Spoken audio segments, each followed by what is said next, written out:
सबको जय मसीह की।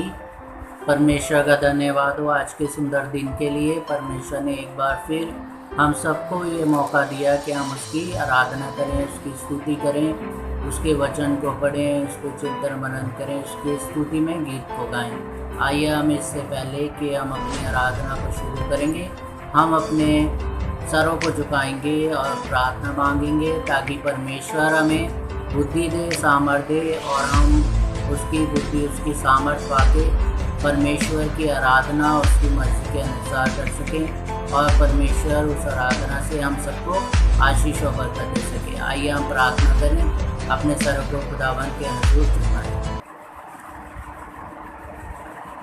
धन्यवाद के साथ एक बार फिर खुदावन हम आपके पास आते हैं, धन्यवाद देते हैं खुदावन हर एक आशीष, हर एक बरकत के लिए, आपके प्रेम के लिए, आपकी दया, आपकी करुणा के लिए, आपकी कृपा के लिए कि खुदावन आप अपने कृपा, अपना प्रेम हम पे बना के रखते हैं। खुदावन धन्यवाद देना चाहते हैं बीते दिनों के लिए। बीते दिनों खुदावन आपने हम में से हर एक जन को खुदावन संभाला है। खुदावन इस समय प्रार्थना चाहते हैं हर एक उस खुदावन जन के लिए जो आपकी इस आराधना में उपस्थित हैं और खुदावन आपकी इस प्रार्थना को सुन रहे हैं। खुदावन आपके स्तुति में गीत को गाना चाहते हैं, आपके वचन को सुनना चाहते हैं। हर एक को खुदावन आप सामर्थ्य दें, बुद्धि दें और संभालें ताकि प्रत्येक जन, प्रत्येक खुदावन विश्वासी खुदावन आपको धन्यवाद देने वाला हो सके। खुदावन आपसे प्रार्थना चाहते हैं खुदावन हर एक उस जन के लिए जो खुदावन आपकी इस आराधना पे उपस्थित है। हर एक को खुदावन आप संभालें। अगर किसी के घर में किसी भी प्रकार की कमी घटी है, दुख तकलीफ़ है, परेशानी है और खुदावन कोई आर्थिक परेशानी है खुदावन, या खुदावन उस किसी घर में खुदावन किसी के बच्चे खुदावन बुरी संगति में है, किसी खुदावन बुरी संगति में बुरे लोगों के साथ खुदावन जाते हैं, आप खुदावन हर एक को खुदावन उन बच्चों को खुदावन संभाल लें और खुदावन अपनी बुद्धि, अपनी सामर्थ्य दें और खुदावन होने दें कि वो खुदावन अच्छे मार्ग पे चल सकें और खुदावन अपने जीवन से आपको धन्यवाद, आपको महिमा देने वाले सके। और उन तमाम परिवारों के लिए प्रार्थना चाहते हैं जो खुदावन किसी भी खुदावन दुख में, तकलीफ़ में, खुदावन आप अंतर्यामी हैं। आप खुदावन हर एक के दिलों के हाल को जानते हैं। खुदावन हर एक की परेशानी को, दुख को, तकलीफ़ को आप खुदावन दूर करें, होने दे कि खुदावन हर एक जन, हर एक प्रत्येक जन खुदावन आपके नाम की गवाही देने वाला हो सके कि आपने उनके जीवन में कैसे बड़े बड़े काम किए हैं। प्रार्थना चाहते हैं इस आराधना के लिए, इस प्रार्थना के लिए, इस खुदावन आज के उस वचन के लिए जो आप हमें देना चाहते हैं। खुदावन आप हमारी अगुवाई करें और खुदावन अपनी बुद्धि, अपनी सामर्थ्य दें ताकि खुदावन हम जब आपकी आराधना करते हैं, आपकी स्तुति करते हैं और आपके वचन को सुनते हैं, समझते हैं, वो सब आपको महिमा देने वाला हो सके और आपका वचन जो आज हमें देना चाहते हैं उसको हम समझने वाले हो सकें और अपने जीवन से आपकी महिमा, आपकी स्तुति, आपकी आराधना कर सकें। आगे का वचन, आगे की प्रार्थनाएं, आगे के खुदावन स्तुति में गीत, वचन और अपने आप को आपके हाथों में सौंप देते हैं और ये सब आपके प्रिय पुत्र, अपने उद्धारकर्ता खुदावन यीशु मसीह के नाम से मांग लेते हैं, आमीन। परमेश्वर का धन्यवाद हो हर एक आशीष, हर एक बरकत के लिए जो परमेश्वर हम सबको देता है। परमेश्वर का धन्यवाद देना चाहते हैं इस समय के लिए भी। मैं परमेश्वर का दास अमित पोटर एक बार फिर आपके सामने परमेश्वर का वचन लेके आया हूँ और परमेश्वर ने जो आज के दिन मुझे वचन दिया और मैं आपके सामने लेके आया हूँ, परमेश्वर का धन्यवाद देते हैं उस वचन के लिए। हम इससे पहले कि उस वचन में जाएंगे, हम जैसा कि आराधना के शुरू में हम एक गीत को गाते हैं, आइए हम प्रभु की स्तुति में गीत को गाएंगे, उस परमेश्वर की, प्रभु यीशु मसीह की आराधना करेंगे ताकि प्रभु यीशु मसीह इस आराधना से हमें आशीष और बरकत दे और हमारी इस आराधना से प्रभु यीशु मसीह को महिमा मिल सके। आइए हम अपने प्रभु की आराधना में गीत गाएंगे और आप सबको भी अगर इस गीत को आता है तो आप भी जो है साथ में गा सकते हैं ताकि हमारे जीवन से प्रभु को महिमा मिले और प्रभु हमें आशीष और बरकत दे सके। आइए हम इस गीत को गाते हैं। इस गीत के बोले हैं, गिन गिन के स्तुति करूं बेशुमार तेरे दानों के लिए। गिन गिन के स्तुति करो बेशुमार तेरे दानों के लिए। अब तक तूने संभाला मुझे अपनी बाहों में लिए हुए ओ। अब तक तूने संभाला मुझे अपनी बाहों में लिए हुए। तेरे शत्रु का निशाना तुझ पर होगा ना सफल। तेरे शत्रु का निशाना तुझ पर होगा ना सफल।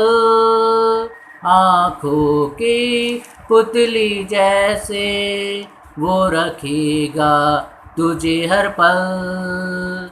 आँखों की पुतली जैसे वो रखेगा तुझे हर पल। गिन गिन के स्तुति करो बेशुमार तेरे दानों के लिए। अब तक तूने संभाला मुझे अपनी बाहों में लिए हुए। अपनी बाहों में लिए हुए। आंधियाँ बन के आए जिंदगी के फिकर। आंधियाँ बन के आए जिंदगी के फिकर। कौन है तेरा केवनहारा है भरोसा तेरा किधर।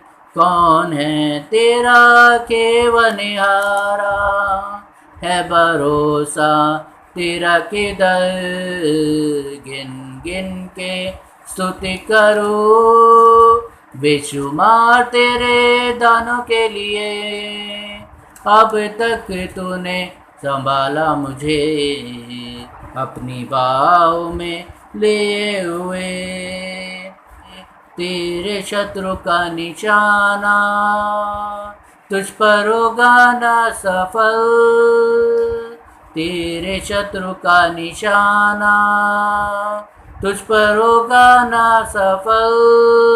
आँखों की पुतली जैसे वो रखेगा तुझे हर पल। आँखों की पुतली जैसे वो रखेगा तुझे हर पल। गिन गिन के स्तुति करूं बेशुमार तेरे दानों के लिए। अब तक तूने संभाला मुझे अपनी बाहों में लिए हुए ओ। अब तक तूने संभाला मुझे अपनी बाहों में लिए हुए। धन्यवाद हो इस सुंदर गीत के लिए। सच में जो है हमें परमेश्वर की, प्रभु यीशु मसीह की गिन गिन के स्तुति करनी चाहिए, क्योंकि वो हमें जो है शत्रुओं के निशाने से बचाता है। जैसे हमने गीत गाया, तेरे शत्रु का निशाना तुझ पर होगा न सफल। तो शत्रु जो आपके दुश्मन हैं, आपके जो आपसे नफ़रत करते हैं, उनसे प्रभु यीशु मसीह हमें बचाता है। और हमें जो है परमेश्वर का धन्यवाद देना है, उसके गिन गिन के स्तुति करनी है, क्योंकि वो हमें बचाता है। इस गीत के द्वारा आप सबको प्रभु यीशु मसीह आशीष दे, बरकत दे, संभाले। आइए हमें प्रभु के वचन में जाएंगे, और जैसा हम वचन में जाने से पहले जो है हम जो है वचन को निकालते हैं, तो आप भी जो हैं प्रभु के वचन में से निकाल सकते हैं, बाइबल में से निकाल सकते हैं। और जो है हम जो है वचन निकालेंगे लूका की इंजील, उसका 15वां अध्याय। लूका की इंजील नए नियम में से उसका 15वां अध्याय, उसकी पहले वचन से हम पढ़ेंगे उसके 10वें वचन तक। जिसकी पहले वचन के ऊपर अगर हम पढ़ें तो उसकी हेडिंग लिखी है, खोई हुई भेड़ का दृष्टांत। 15 लूका 15 अध्याय उसकी पहले वचन से मैं आपके सामने पढ़ता हूँ। सब चुंगी लेने वाले और पापी उसके पास आया करते थे। तो यहाँ पे जो है हम प्रभु यीशु मसीह के बारे में सीख रहे हैं। तो प्रभु यीशु मसीह के पास जो हैं सब चुंगी लेने वाले और पापी लोग जो हैं उसके पास आया करते थे, प्रभु यीशु मसीह के पास, और जो है ताकि उसकी सुने। तो प्रभु यीशु मसीह, जैसा मैंने आपको जो है पहले भी बताया है कि प्रभु यीशु मसीह जब उसके सामने साथ जो है उसकी भीड़ होती थी, बहुत बड़ी भीड़ होती थी, लोग जो उसके पास आया करते थे, तो प्रभु यीशु मसीह उस समय को जो है ख़राब नहीं करता था। प्रभु यीशु मसीह जो है परमेश्वर के प्रेम को लोगों को बताता था दृष्टांतों के रूप में, और जो है कहानियों के रूप में जो है परमेश्वर के प्रेम के बारे में बताता था, और उनको ये बताता था कि वो अपने जीवन को कैसे परमेश्वर के योग्य बना सकते हैं। तो जो है लोग उसकी सुनते थे, लोग उसकी बातों को सुनने के लिए आया करते थे, और ऐसे ही जो हैं चुंगी लेने वाले और पापी मनुष्य जो हैं प्रभु यीशु मसीह के पास आया करते थे, उसकी बातें सुनने के लिए, उसके उपदेश सुनने के लिए, उसकी शिक्षा सुनने के लिए।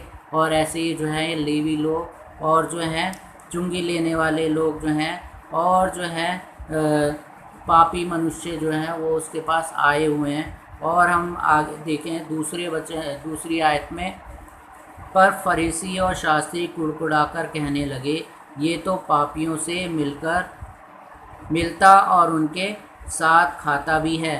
तो जो है हम जैसे सीख चुके हैं पहले, जो हैं फरीसी लोग जो होते थे और शास्त्री लोग होते थे, वो अपने को जो है बहुत धार्मिक मानते थे कि हम जो है धर्मी मनुष्य हैं, हम जो है परमेश्वर की मर्ज़ी को अपने जीवन में पूरा करते हैं और परमेश्वर की आज्ञाओं को मानते हैं, उसकी व्यवस्था को मानते हैं, और जो है व्यवस्था में को मानते हैं, और जो है पापियों से भी दूर रहते हैं, और जो है चुंगी लेने वालों से भी दूर रहते हैं। तो जैसा हमने सीखा था चुंगी लेने वाले जक्कई के बारे में, जो प्रभु यीशु मसीह को देखना चाहता था, और सिर्फ उसकी इच्छा ये थी कि प्रभु यीशु मसीह को एक बार वो देख ले, और वो जो है पेड़ पे चढ़ गया, गूलर के पेड़ पे, और प्रभु यीशु मसीह को देखने के लिए चढ़ गया। और इससे पहले कि वो जो है प्रभु यीशु मसीह को देखता या प्रभु यीशु मसीह को पहचानता, प्रभु यीशु मसीह ने जो है उसको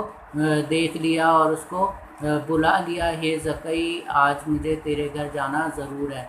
और जो है हम देख सकते हैं कि जक्कई का कैसे जीवन बदल गया। तो जक्कई भी जो है एक चुंगी लेने वाला व्यक्ति था, और चुंगी लेने वाले व्यक्तियों को जो है ये जो फरीसी लोग जो थे, जो अपने को धार्मिक समझते थे, वो जो है इनको पापी माना करते थे, ये इनको अच्छा नहीं मानते थे। तो ये प्रभु यीशु मसीह के बारे में भी ऐसे ही बोल रहे हैं कि ये जो है चुंगी लेने वाले और पापी लोगों के साथ बैठा हुआ है, और जो है पापी के साथ मिलता है और उनके साथ खाता भी है। तो उनको विरोध कर रहे हैं वो प्रभु यीशु मसीह का कि पापी लोगों के साथ और फरीसियों के पापी लोगों के साथ और जो है चुंगी लेने वाले व्यक्तियों के साथ बैठता है और खाता पीता है। तो वो जो है उसका विरोध कर रहे हैं प्रभु यीशु मसीह का। और तीसरे वचन में हम पढ़ेंगे, तब उसने उनसे ये दृष्टांत कहा, यानी कि प्रभु यीशु मसीह ने जो है फरीसी लोग जो थे, फरीसी शास्त्री जो कुड़कुड़ा रहे थे, जो सोच रहे थे ये बातें कि जो है ये पापियों के साथ और चुंगी लेने वाले व्यक्तियों के साथ खाता पीता है, बैठता है, उनको जो है प्रभु यीशु मसीह क्या कह रहा है, एक दृष्टांत बता रहा है तीसरे वचन में, जैसा हमने पढ़ा है। आइए हम वचन को आगे पढ़ें, चौथे वचन को। तुम में से कौन है जिसकी 100 भेड़ें हों और उनमें से एक खो जाए, तो 99 को जंगल में छोड़कर उस खोई हुई को जब तक मिल ना जाए खोजता ना रहे। तो प्रभु यीशु मसीह ने क्या है उनसे क्वेश्चन पूछा है, और जैसा हमने चौथे वचन को पढ़ा है, चौथा वचन जहाँ पे ख़त्म हो रहा है वहाँ उसमें आखिरी में क्वेश्चन लिखा हुआ है, क्वेश्चन मार्क लिखा हुआ है। और प्रभु यीशु मसीह उनसे एक दृष्टांत के रूप में जो है एक क्वेश्चन पूछ रहे हैं कि क्या जो है तुम में से कौन है, यानी कि तुम में से कौन व्यक्ति है जिसकी 100 भेड़ें हों, यानी कि तुम में से ऐसा कौन व्यक्ति है जिसकी 100 भेड़ें हों और उनमें से जो है एक भेड़ जो है खो जाए, और जो है वो 99 को छोड़कर उस खोई हुई को जब तक मिल ना जाए खोजता ना रहे। तो यहाँ पे जो है प्रभु यीशु मसीह बता रहे हैं कि तुम में से ऐसा कौन सा व्यक्ति है जिसकी 100 भेड़ें हों और एक जो है खो जाए और वो 99 को छोड़ के जब तक वो एक ना मिल जाए तब तक उसको खोजता ना रहे।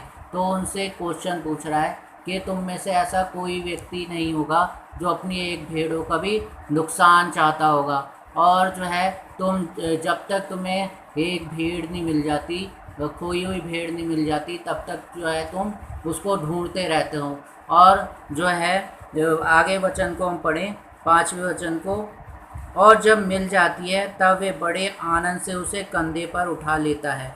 यानी कि जिस व्यक्ति का जो है 100 भेड़ें हैं उनमें से एक जो है खो जाती है और जब तक वो मिल नहीं जाती तब तक वो जो है खोजता रहता है, और जब मिल जाती है तो खुशी के मारे उसको कंधे पर उठा लेता है। तो कितनी जो है प्रभु यीशु मसीह एक कहानी के रूप में, दृष्टांत के रूप में उन फकीर फरीसियों से, शास्त्रियों से ये बात बोल रहे हैं जो कुड़कुड़ा रहे थे, जो बुड़बुड़ा रहे थे, जो प्रभु यीशु मसीह को बुरा बोल रहे थे कि ये पापियों के साथ बैठता है, ये जो है चुंगी लेने वालों के साथ बैठता है, और जो है वो कुड़कुड़ा रहे थे। तो प्रभु यीशु मसीह ने उनसे बोला कि तुम में से ऐसा कौन सा व्यक्ति है जिसकी 100 भेड़ें हों और उनमें से एक भेड़ जो है खो जाए, और जब तक जो है वो भेड़ नहीं मिले तब तक जो है ढूंढता रहे, और जब मिल जाए तो जो है बड़े खुशी के मारे, आनंद के मारे उसे कंधे में उठा ले। ऐसा तुम में से कोई व्यक्ति नहीं होगा जो एक भी भेड़ का नुकसान सह सकता होगा। तो प्रभु यीशु मसीह क्या बता रहा है, आगे हम पढ़ें 6ठे वचन में, और घर में आकर मित्रों और पड़ोसियों को इकट्ठा करके कहता है, मेरे साथ आनंद करो क्योंकि मेरी खोई हुई भेड़ मिल गई है। तो जो है इतना खुश होता है वो व्यक्ति जिसकी जो है भेड़ खो जाती है या कोई भी चीज़ खो जाती है, उसको अगर मिल जाए तो वो इतना खुश हो जाता है कि जो है वो अपने दोस्तों को, अपने रिश्तेदारों को जो है बुला लेता है, पड़ोस वालों को बुला लेता है कि मेरे साथ आनंद करो क्योंकि मेरी जो है खोई हुई चीज़ या खोई हुई भेड़ जो है मिल गई है। और बड़ा आनंद करता है, खाने पीने को देता है और जो है अच्छी चीज़ें देता है उनको खाने के लिए, और बड़ा आनंद करता है क्योंकि 100 भेड़ों में से एक भेड़ जो खो गई थी वो उसको मिल गई है। कितना आनंद वो करता है। और जो है 7वें वचन में, मैं तुमसे कहता हूँ कि इसी रीति से एक मन फिराने वाले पापी के विषय में भी स्वर्ग में इतना ही आनंद होगा। तो यहाँ पे जो है प्रभु यीशु मसीह क्या बता रहा है कि हम जो है ऐसे अपनी किसी भी वस्तु को जब हमारी खो जाती है, जैसे हमने भेड़ के बारे में सीखा कि भेड़ का एक दृष्टांत, एक कहानी प्रभु यीशु मसीह बता रहे हैं उन फकीर फरीसियों को, उन शास्त्रियों को जो ये समझ रहे थे कि जो है ये पापियों के साथ बैठा हुआ है, ये जो है चुंगी लेने वालों के साथ बैठा हुआ है, और कुड़कुड़ा रहे थे, बुड़बुड़ाते उनको ये कहानी बता रहे थे कि तुम में से ऐसा कोई व्यक्ति नहीं है जो एक भेड़ खोने पर जो है उसको ऐसे ही छोड़ दे, और जो है जब तक मिल नहीं जाती तब तक तुम जो है उस भेड़ को ढूंढते रहते हो, और जब मिल जाती तो बड़े आनंद के साथ जो है अपने दोस्तों को, अपने रिश्तेदारों को, जो है आस पड़ोस वालों को घर पे बुलाते हो, खाना खिलाते हो, अच्छे तरीके से जो है उसकी खुशी मनाते हो कि तुम्हें जो है खोई हुई भेड़ मिल गई है। और ऐसे ही जो है स्वर्ग में भी आनंद होता है क्योंकि प्रभु यीशु मसीह जो है पापियों के लिए इस दुनिया में आया। प्रभु यीशु मसीह जब इस पृथ्वी पे आया तो उसके आने से पहले जो है दुनिया में पाप फैल रहा था, लोग जो है पाप करते जा रहे थे और जो है पापी होते जा रहे थे, और इतने पापी हो गए थे कि किसी भी बलिदान के द्वारा जो है वो अपने उस पापों का छुटकारा नहीं पा सकते थे। तो प्रभु यीशु मसीह ने, परमेश्वर ने प्रभु यीशु मसीह के रूप में जो है प्रभु यीशु मसीह इस पृथ्वी पे आया, और जो है प्रभु यीशु मसीह ने परमेश्वर के प्रेम को बताया, परमेश्वर के राज्य के बारे में बताया, उन लोगों को ये बताया कि जो है वो जो है अपने पाप से कैसे छुटकारा पा सकते हैं, कैसे वो परमेश्वर के बेटा बेटी बन सकते हैं। और यही काम जो है वो इस समय भी कर रहा था। और जो जैसा हमने पहले पढ़ा कि प्रभु यीशु मसीह जो है चुंगी लेने वाले व्यक्तियों के साथ बैठा हुआ था और पापी मनुष्यों के साथ बैठा हुआ था, क्योंकि प्रभु यीशु मसीह जो है पापियों के लिए इस दुनिया में आया था कि पापी लोग जो हैं अपने मार्ग से फिरें, अपने पापों से फिरें और जो है परमेश्वर के प्रेम के बारे में जाने, अपने पापों को छोड़ें। तो प्रभु यीशु मसीह इसलिए ही आया था। और जैसा हम वचन में भी पढ़ते हैं कि जैसे प्रभु यीशु मसीह बताता है एक वचन में कि जो है जैसे एक कहावत भी हम देख सकते हैं कि जो है बीमार को ही जो है डॉक्टर की ज़रूरत होती है और जो है बीमार को ही जो है दवाई की ज़रूरत होती है। तो वैसे ही जो है पापियों को ही जो है उस प्रेम की ज़रूरत थी जो परमेश्वर उनसे करता था। जैसे मैं आपको पहले बता चुका हूँ यूहन्ना 3:16 में जब हम पढ़ते हैं तो उस यूहन्ना 3:16 में हम ये पढ़ते हैं कि परमेश्वर ने जगत से ऐसा प्रेम किया। तो परमेश्वर ने जो है जगत से ऐसा प्रेम किया, पूरे जगत के लोगों से, चाहे वो किसी भी धर्म के लोग हों, जनजाति हों, हर एक से जो है परमेश्वर ने प्रेम किया। इसलिए जो है प्रभु यीशु मसीह इस पृथ्वी पे आया, इस दुनिया में आया, ताकि जो है उन लोगों को जो परमेश्वर के जो है मार्ग से भटक गए हैं, जो पाप कर रहे हैं, जो है गलत काम कर रहे हैं, प्रभु यीशु मसीह जो है उन लोगों को जो है सीधे मार्ग पे लेने के लिए इस दुनिया में आया और जो है वही कार्य जो है वो करता था। लेकिन जो है यहाँ पे हम पढ़ रहे हैं कि जो शास्त्री लोग थे, जो फ़कीर फरीसी लोग थे, वो अपने को धर्मी मानते थे और वो ऐसे लोगों से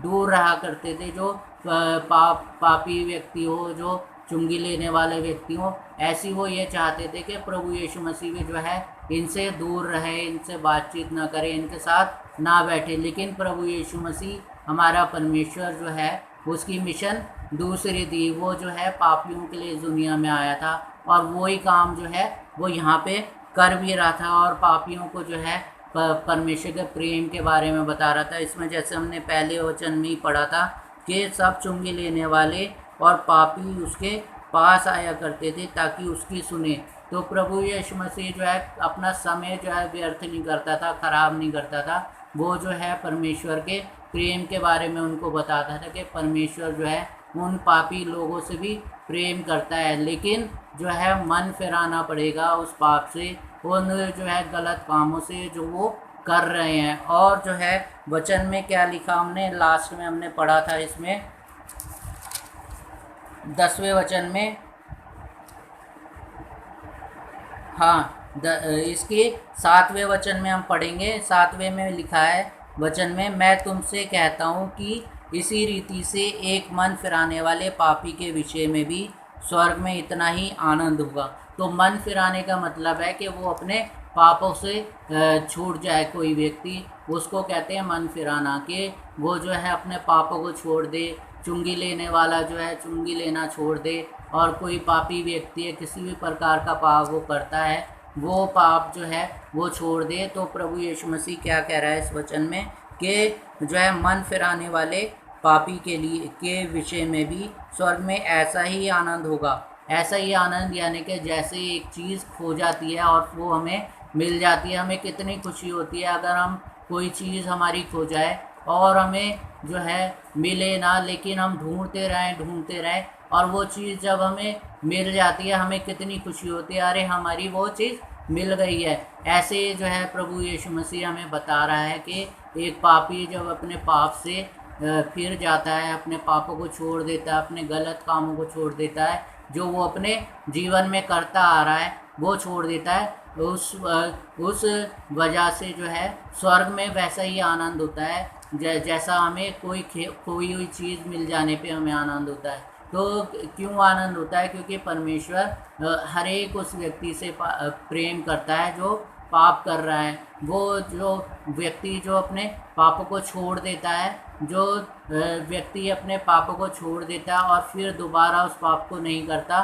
परमेश्वर उस व्यक्ति से प्रेम करता है। और इसलिए जो है हम देख सकते हैं वचन में प्रभु यीशु मसीह जो है पापी लोगों के साथ बैठा हुआ है और चुंगी लेने वालों के साथ बैठा हुआ है, ताकि उनको भी जो है परमेश्वर के प्रेम के बारे में बताए। और प्रेम के बारे में बता रहा है वो प्रभु यीशु मसीह, उनके जीवन के बारे में बता रहा है कि वो अपने पापों को छोड़ देंगे, गलत कामों को छोड़ देंगे, तो फिर जो है वो परमेश्वर के बेटा बेटी बन जाएंगे। जब हम अपने पापों को छोड़ देते हैं, जब हम अपने गुनाहों को छोड़ देते हैं और परमेश्वर के प्रेम के बारे में जान लेते हैं कि परमेश्वर हमसे प्रेम करता है, तो हमारे लिए भी जो है स्वर्ग में बड़ा आनंद होता है।